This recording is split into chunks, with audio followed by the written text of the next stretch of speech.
সবুজ পাহাড়ে ঘেরা এক শান্ত গ্রামের কথা, যেখানে আকাশটা খুব নীল আর বাতাসে ভেসে বেড়ায় পাতার মৃদু শব্দ।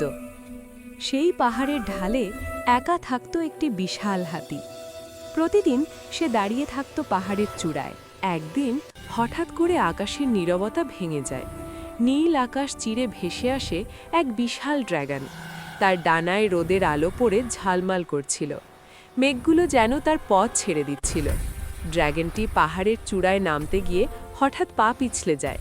ভারী শব্দে সে পাহাড়ের ঢালে পড়ে যায়। হাতিটি দৌড়ে আসে। তার চোখে ভয় নয়, ছিল মমতা। নিজের শক্ত সুর বাড়িয়ে দিয়ে ড্রাগনটিকে উঠে দাঁড়াতে সাহায্য করে। এভাবে তাদের বন্ধুত্ব শুরু হয়। ড্রাগন আকাশ থেকে ফল এনে দেয় আর হাতি পাহাড়ের পথ পরিষ্কার করে। কিন্তু একদিন আকাশ হঠাৎ করে কালো হয়ে যায়।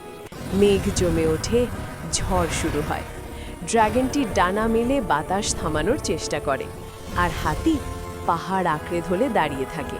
কোনো কথা নেই, শুধু এক গভীর বোঝাপড়া।